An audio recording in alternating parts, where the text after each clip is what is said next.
G'day viewers, my name is Graham Stevenson and on this episode of Colour in Your Life, we're going to jail.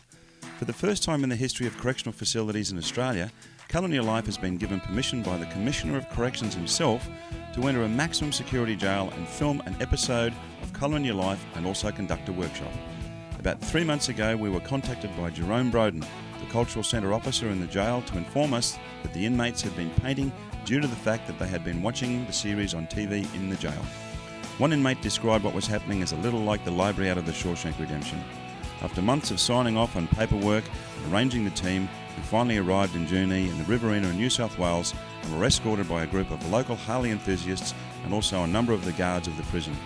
It was a real thrill to see that the Colour in Your Life series had begun to make such a difference in the lives of many of the guys in the jail. We are really grateful that the show has been able to make such a difference to all the lives of the people that watch our amazing artists every week. Obviously, with the fact that the team was going into a jail, everything that would be required for anyone entering a facility like this was also required for the Colour in Your Life team. Even the dogs were brought out for the search, but luckily enough, the only thing they found was an old bacon roll that I had left in the jacket on the ride down. At least the dog got lucky that day.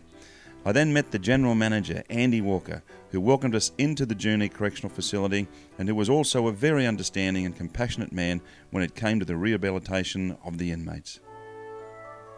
We were able to get to Junee and do the workshop because of the belief of one man, Mr. Cor Fredericks, who understands how valuable right brain creativity is to the rehabilitation of the human mind and to the joy of what art gives to our soul as well. Well viewers, I'm here today with Mr. Cor Fredericks from Fredericks Accounting. Cor is the CEO of Fredericks Accounting here in Cleveland in Brisbane. And Cor is the man that enabled the Colour in Your Life team to go to the Junee Correctional Facility and actually put that whole project together. So Cor, great to see you, sir.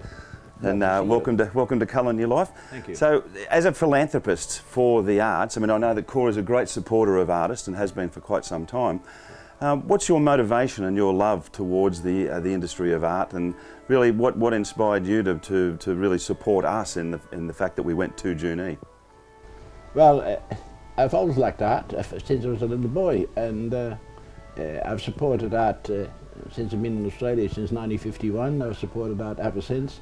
I've had 4 different artists go to Kakadu. Okay. I supported them, and they finished with about 90 paintings. That's wonderful. I had them sold in Cairns, and then I took some paintings back to my gallery in Brisbane. And Lou Edwards promoted it with myself. Yeah. Lou Edwards is mentioned here as well.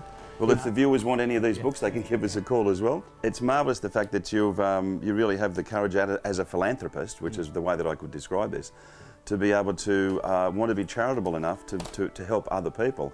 And I think in a sense, after speaking with you initially, that you're really a man that wants to help people in hospitals and in schools, not just in the arts as well. I mean, you've really got an overall view of wanting to help people out.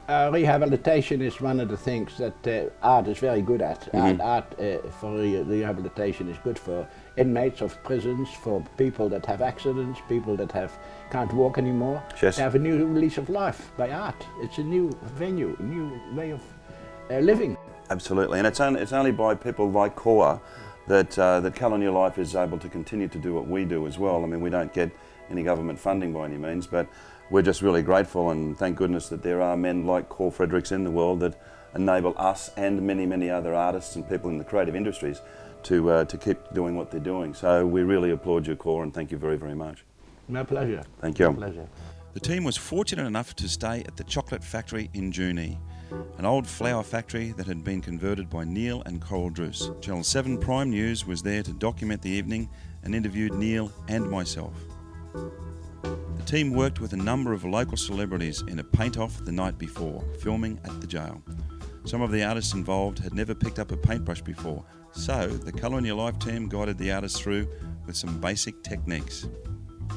There was music, food and wine, and an hilarious night was had by all.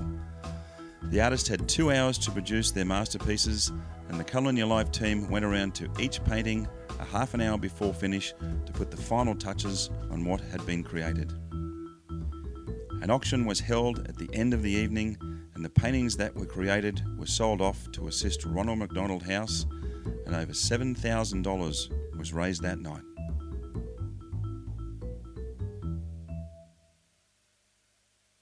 Auntie Kath, an Aboriginal elder, Andy Walker, the General Manager, Trevor Coles, Jeff Nimmo and Jerome Broden all guided us into the Cultural Centre to begin the day's filming and the workshop. Welcome back to Colour in Your Life, guys. This is going to be a really, really exciting day. We're actually in the Junee Correctional Facility with the Colour in Your Life team, plus the correctional officers. Andy, who's the boss at the Junee Correctional Centre, and Auntie Kath as well, who's one of the traditional landowners here. And actually, Auntie Kath is going to give Colour in Your Life a traditional welcome. So would you like to take that away, please, Auntie Kath? Good morning. My name's Kath Withers and I'm a proud Wiradjuri elder. I'm firstly like to acknowledge and pay my respects to the traditional custodians of this land, the Wiradjuri people. I'd also like to acknowledge and pay my respects to the elders, both past and present. Also extend that respect to all Aboriginal people present here today. It gives me great pleasure to welcome you all to the land of my ancestors, Wiradjuri country. Thank you. Thank you very much. Okay, viewers, well, the first team member that's going to do some stuff with the workshop today is Manny. And Manny's going to go through some acrylic principles with the mediums, plus the paints as well. I think the guys are going to get a lot out of this, so let's go and see what Manny's going to get up to. I'd like to say sincerely from the bottom of my heart that I am truly honoured. I'm very privileged to actually be here. I want this to get to each and every one of you. Let me say that I'm very excited also to be able to share something about which I'm very passionate. Dr. Manny Petavrakis joined the team in Junee to help with the workshops. Manny is the owner of the Art Shed in Brisbane, the largest retail outlet for art supplies in the city. Manny is a passionate artist and a teacher himself and runs many workshops at his store. When Manny heard that we were going to the jail to teach the guys, he jumped on board immediately. He realised that if this could help one group of men in jail, then maybe it could help them all in the end.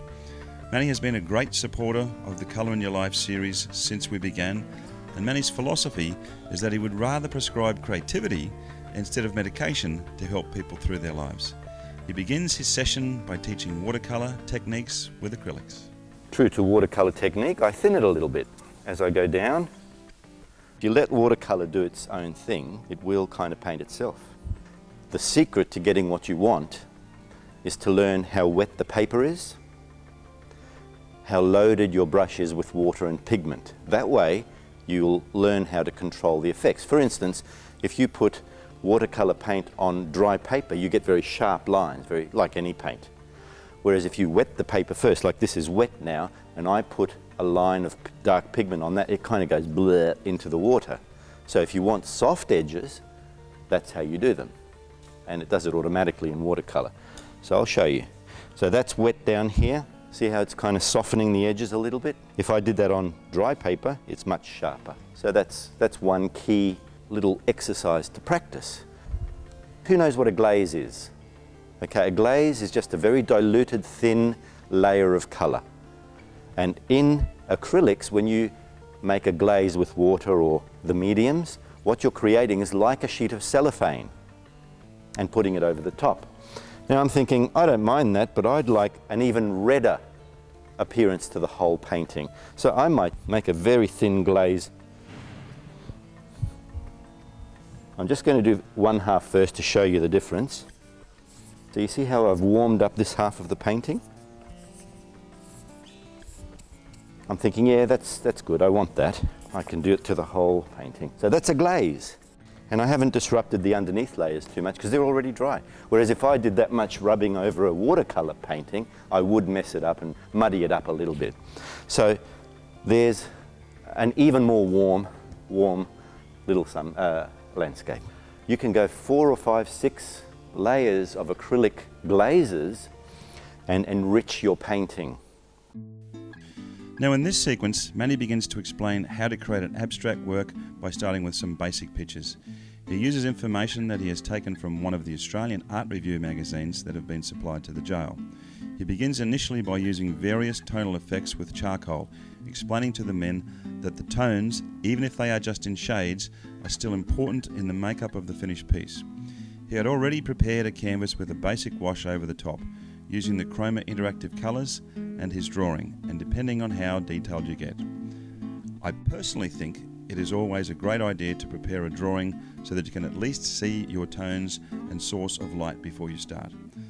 Manny then begins to map out his abstract by using paint directly from the tubes. Once he has his basic structure down, he uses a piece of rag and some titanium white to bring out various areas of the painting. In the end, an abstract piece that is defined and structured and doesn't look too bad for a painting that was done in very little time. There you go, painting finished. 3 cheap colours. The student colours will work just as well as the professional colours with this on just about any surface. It teaches you a hell of a lot about colours because you mix the colours, and as you play with them on the canvas, you actually see what you come up with.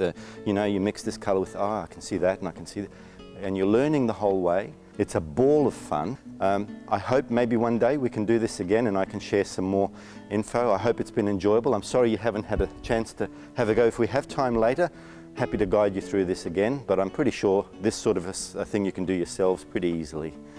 Anyway, I hope that makes a bit of a difference for you fellas. Thank you. Okay, Manny, sensational stuff, bud. Thanks. All right, viewers, well, this all came about because of 2 gentlemen that really worked very, very hard to put all this together. Jerome Broden on my left and Paul Evans. Paul's actually one of the inmates at the Junee Correctional Centre, and Jerome is the head of the cultural centre at the facility.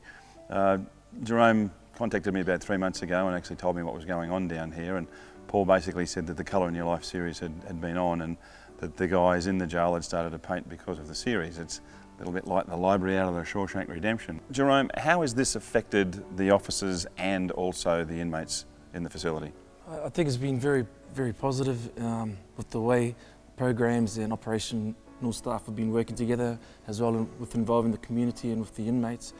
The other night we mentioned it's not about what they're in for, it's about what they're doing today. Mm-hmm. And I think that's the whole idea about with what we're trying to do in the Cultural Centre and with the art workshop. Absolutely. It's about preparing the guys for the outside world and obviously giving them a creative reason to move forward with their lives. So Paul, what effect on a personal behalf and also for the inmates has this had on the guys in conjunction with the relationship with the officers, and also has it given a greater sense of integrity to the guys by looking at the show and then creating art themselves? Well, personally, I've certainly felt that I had a creative side somewhere, and now I've had the opportunity to express that, and very happily so. And I think just looking around, you'll see that we've all become pretty well creative. Let's say we've created a lot of very fine things that we find enjoyment from. Okay. And I think that's also helped the staff to realise that we do have another side to us, and we then have seen that the staff have another side to them, because they do very often express their appreciation, as do visitors who come to the place as well. It's been wonderful, and I can see the reaction to the guys that we're with today. And we'll go back now and actually have a look at what some of the guys are doing. It was a bit like Christmas when the inmates got the chance to put some paint on their palettes. Obviously, not having huge access to materials, the large pots of chroma paint were scooped up with their plastic spoons with great gusto and enthusiasm. It's amazing as such a simple thing as mixing a palette of paint has enabled these men to get to know each other and themselves a little better. Okay, viewers, well, the next part of our workshop at the Junee Correctional Centre is actually going to be with Mealy, and Mealy's going to show the guys some of her techniques using acrylics and obviously her surrealist aspect to how she designs her painting. So, fire away. Firstly, I just wanted to say when I walked in here, it was just amazing. When we walked in, I noticed the big welcome 3D artwork the men had created at the entrance to the hall, which is very similar to the chalk pavement art that I do around the country. What I decided to show the inmates on that day was how to go about the process of painting a canvas, from sketching ideas, painting backgrounds, applying the design to the canvas, then building the layers of acrylics to complete the artworks. I talked about experimenting with different elements and colours that personally connected with them, and how they could go about constructing an idea for their art, being able to freely express the way it develops without constraining or feeling doubtful about their abilities, being open to learning from other artists and not being afraid to try different techniques is a wonderful way of finding your own talents and becoming a confident artist. It was so exciting to see the enthusiasm and joy within the room. I hope this class can inspire the guys to practice their skills and create artworks that will not only build their confidence, but show others what they can give back to the community.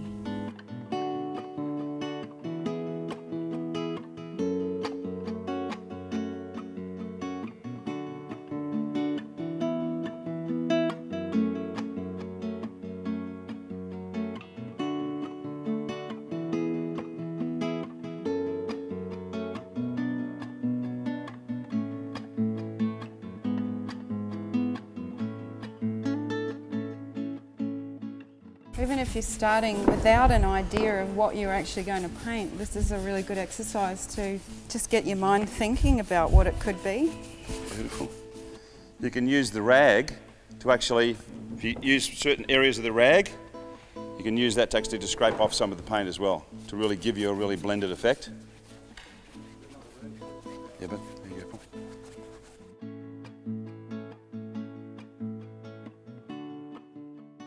Oh, this is just one that Gary's done. I can actually see some scenes that you could actually put into this. Obviously you'd leave this negative area at the bottom here, but once it was dry, Gary could actually start to put some characters in there, as though you're walking along into a misted valley or something, and you've got the side of the mountain there. So basically that was the sketch that I did. You can see, you know, I've put in sort of my shaded areas, it's black and white at this stage. I hadn't really thought about what colours that I'd use, but I'd like it to work with the background that I've got. And obviously I have, like in these ones, I have very, very similar colours, but then I like to throw in a colour that's basically much brighter and contrasting. So if I can just sort of show you, the white lines are really good to sketch with. I don't know if you have access to the white pencils. The paint's just going to go straight over the top of it anyway, so it's really just a guide. Chroma Paints kindly donated all of the paint that was used and also sent spray bottles and information to the inmates on the use of their interactive acrylic colours. Create Art in Yamundi, Queensland also sent down 80 artist quality canvases for the guys to work on, and Australian Art Review made available a number of their art magazines for the men to study other art forms while they are in the jail. There were many, many more inmates that wanted to take part in the workshop, but only 25 of them were chosen to be a part of the special day of education and creativity with a Colour in Your Life team. And another thing, with my chalk art that I used to do, or still do, with on the pavement, the oil in the fingers is actually really good with chalk, and it seems to be the only thing that works as well as it does on the pavement, on the concrete, because most of the time I'm doing it on the pavement, and it's an artwork that doesn't last. Basically the rain and the elements will wash it away within a week, so it's not permanent. But I've tried using rubbers and gloves and paintbrushes, but the oil in the fingers is actually really good for blending chalk. All right, viewers, what we're going to do now is we're going to get the boys to down their paints. One thing that was requested of me by a few of the guys in here, Don and Paul, is that they saw the Joseph Bugvich show, and they were quite interested to see how Joseph actually does those watercolours.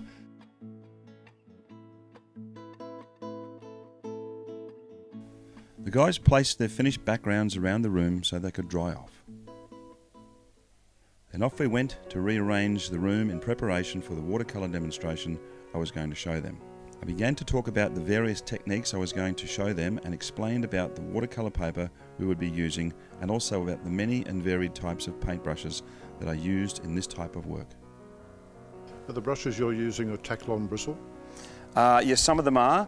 This one here, what have we got? They're not, I do have a sable here. This one's actually a sable brush. You can tell the difference.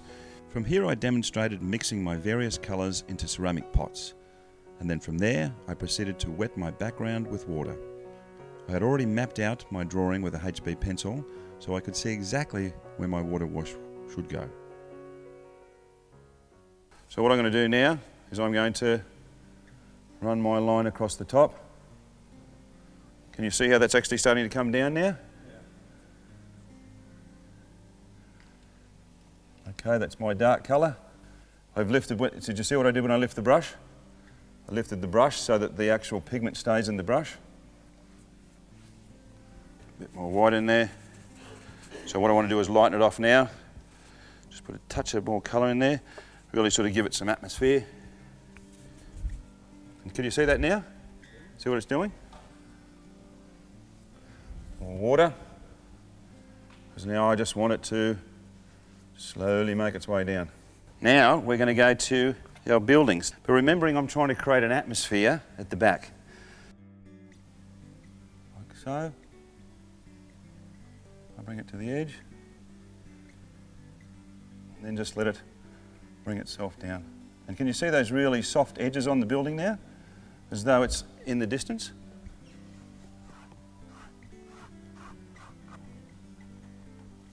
Skyscraper. Now from here, after putting down the building wash, I use the back of my fingernail to push the paint aside and slightly scour the wet paper. Next, the rest of the background while the paper remains wet. I picked up my various colours, remembering that I had mixed a few washes in my palette tray beforehand. Using the brush more aggressively, I apply a darker shade of colour as the perspective of the colour comes forward as well. The guys were incredibly engrossed with the techniques that I was showing them that day. Once again, using a much more aggressive technique, I laid down the paint with washes that had been more loaded than previously. Allowing the paper to dry slightly, I then went back and completed the left side of my skyline and then proceeded to block in around my tram and motor vehicles.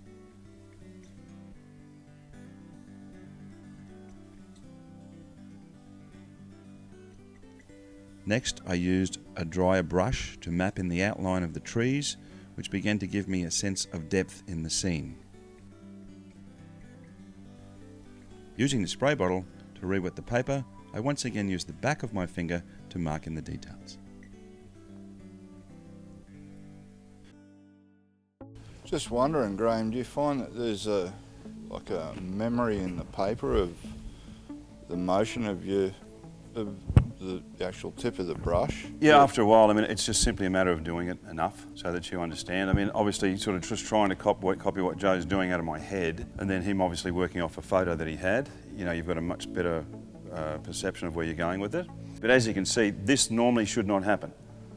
If the angle is actually correct, you wouldn't actually have these lines coming down. That bead would have actually stopped right about there. It's just an impression that I'm trying to make in many senses. This is not about getting a really detailed, you've seen some of those pictures in my book of watercolours that are really, really detailed. Whereas this one here, I'm pretty well using this many of the same sort of colours to get the effect I want. It's not a matter of you know, having huge amounts of detail in it. It's a matter of creating an impression there. Using a smaller brush, I start to outline my cars and background and street information.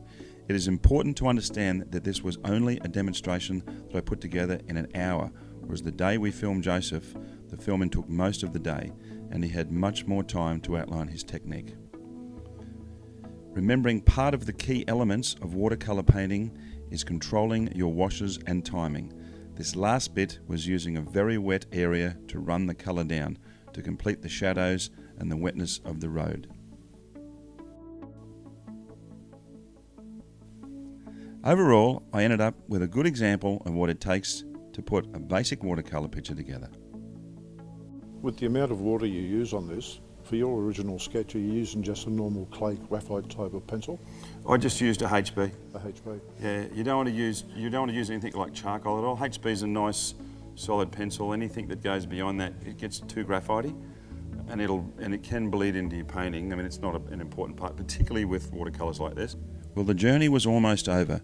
We were happy that the Colour in Your Life team was able to impart some of their ability and wisdom into these guys, proving that right brain creativity is hopefully a place we can all go to find redemption in the end.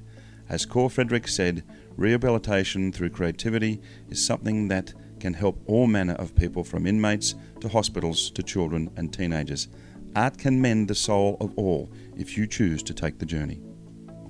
I don't know how long some of you guys are in for, but in saying that, this is a place you can go, that you can go in here and you can go in here, and it gets you the hell out of a place that you obviously don't want to be in. So keep doing what you're doing. I hope that what we did today has imparted some knowledge and some education on you. I always say to people, which is what's been said to me in my life, if somebody says, can I do anything for you? I always say, when you get the chance, make sure you do it for somebody else. If you can pass on the knowledge and the day and the idea of what it represents to you to somebody else, that means you'll have achieved something in your life. So, but thanks guys, I applaud you.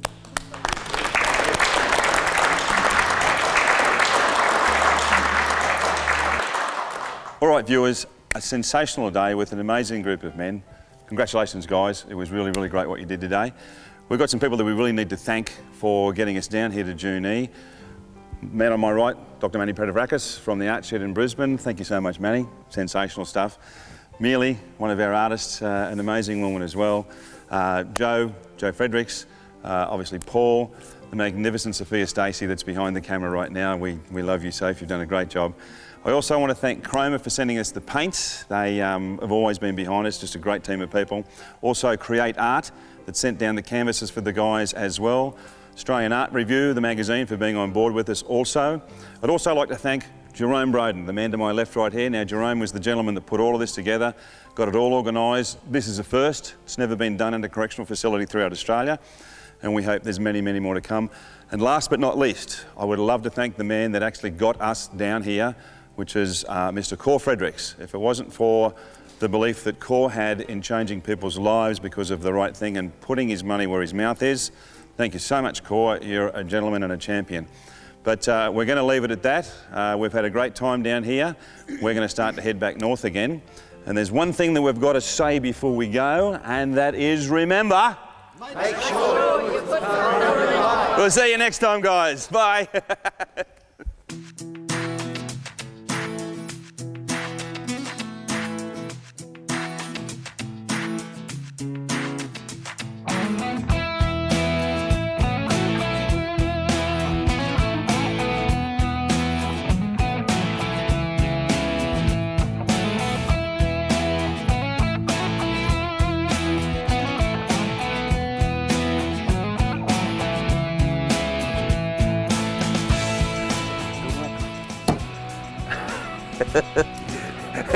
He's closed the door. No, you're supposed to open the door, Jeff.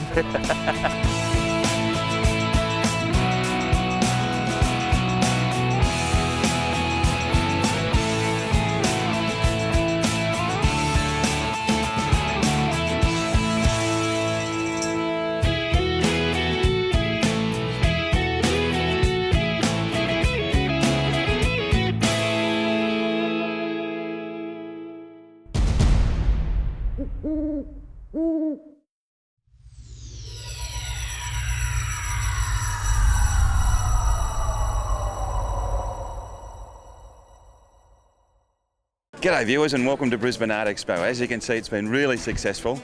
Now remember, we're off to Sydney on September the 21st to the 23rd. Now come along and see all of the artists, all of the great work that we've got here. There's workshops on, there's seminars, buy some art, talk to the artists. Come to Sydney, see you in September, you'll have a great time.